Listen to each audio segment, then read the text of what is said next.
Hi, I'm Paul Glover, the No BS Workplace Performance Coach.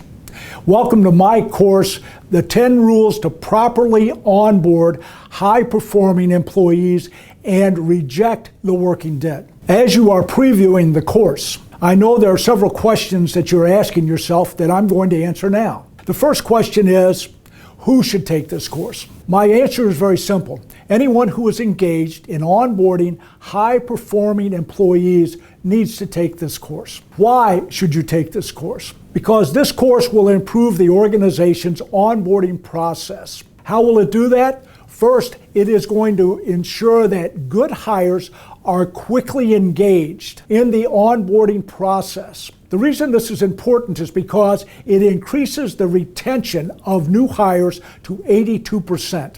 Think about the impact that has, because within the first 6 months, employees are deciding whether or not they want to stay with the company.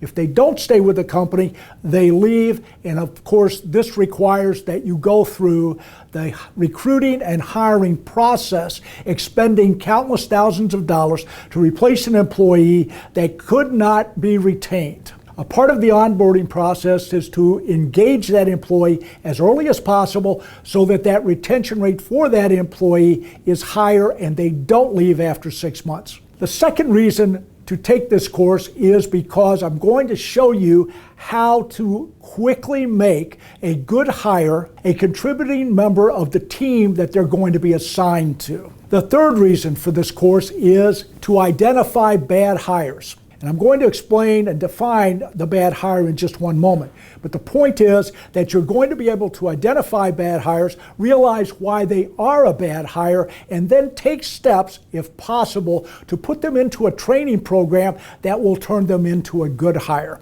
The reason it's important, again, to recognize a bad hire is within 6 months, they are 88% likely to leave the organization. Once again, you don't want to put 6 months of time, effort, and resources into an employee that at the very beginning of the onboarding process you can identify as someone who will probably leave within that 6-month period. And the final reason to take this course is the working dead are recognized and rejected. Now let me do some definitions. We've got 3 groups of employees we're going to be talking about as they work their way through the onboarding process. The first is the good hire. A simple explanation and definition for the good hire is they are an employee that through the recruiting and hiring process has identified the company culture as one they are in tune with. They are a cultural fit. They also have recognized that the job they've applied for is the job they want, and when they get into the onboarding process, they have expectations that are connected to that job. So we immediately engage the good hire on both fronts. They are then eager to become a contributing member of their work team, which makes their training and development that much easier through the onboarding process. So that's our first group of employees. They're the ones we're looking for. By the way, they also have the potential to be a high-performing employee given the training and development necessary to get them there. They're not going to start off that way. No one does. But the reality is they have that potential. So we have cultural fit, we have competency to do the job and the desire to do the job that they've been hired for, and we have the potential of high performance that can make them a high-performing employee on the team, therefore a high contributor. When it comes to the other 2 classifications of employees, we have the bad hire. The bad hire is an employee that thought that he liked the company and thought that he liked the job, or one of the 2, and applied and was hired. But as he goes through the onboarding process, he or she, they come to the conclusion that the company's culture is not their culture. They're uncomfortable with it for a variety of reasons. This is not good or bad, it's just reality. And that reality is they're not going to be a cultural fit. So they're going to be uncomfortable from the date they're hired and go through the onboarding process until they end their relationship with the company. You need to recognize that through the onboarding process. So once again, trying to solve a cultural fit issue is extraordinarily difficult. It's not training, it's not development, it's an attitude and it's behavior. I'm not saying it can't be done, but it takes an extreme amount of effort. So you need to be aware immediately that this bad hire is a bad hire because they're not a cultural fit. The other reason that a person who's accepted a job offer is a bad hire is because when they start the onboarding process, they recognize that the job they thought they were given is not the job they're actually going to perform. Unfortunately, in the recruiting and hiring process, we often are attempting to entice an employee by telling them what they want to hear about a job once we realize that they're interested in that job. Unfortunately, the consequences of that approach is that when the employee is in the onboarding process, where they now have to face the reality of job expectations, they realize this is not the job they want. Do they quit? Don't know that. All I can tell you is eventually they will quit. Within that 6-month period, their dissatisfaction with that job that they didn't want in the first place will become so extreme they will leave.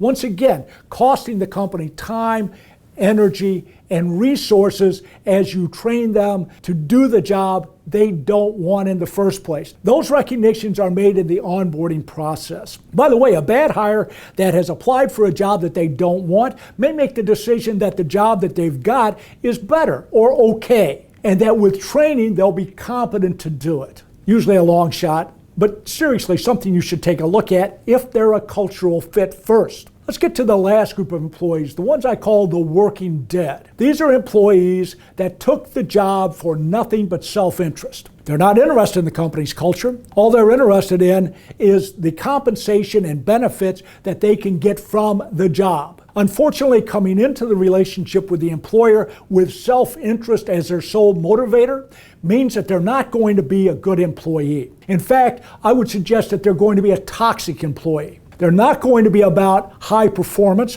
because that's not why they took the job. They took the job for the compensation and benefits, and they connect to doing the least amount of effort to collect that compensation and get those benefits. The recognition that this is one of the working dead is one of the most important parts of the onboarding process. The working dead are toxic employees who will reduce the productivity and performance of any team they're on and also erode the company culture. So as we look at why you should take this course and why you should know the 10 rules, these are the 4 reasons. The third question that you are probably asking yourself is, why should I be the person teaching this course? For the last 20 years, I have coached executives, managers, and team leaders about how to appropriately hire and onboard high-performing employees while using the onboarding process to recognize and reject bad hires and the working dead. Because of that 20 years of experience, I've developed the 10 rules that I'm going to tell you about in this course. As with all online courses that I teach, I follow the same format. First, I introduce you to all 10 of the rules through the video. Second, I have written an ebook specifically for this course. As you take this course, after each session, each rule, stop the video,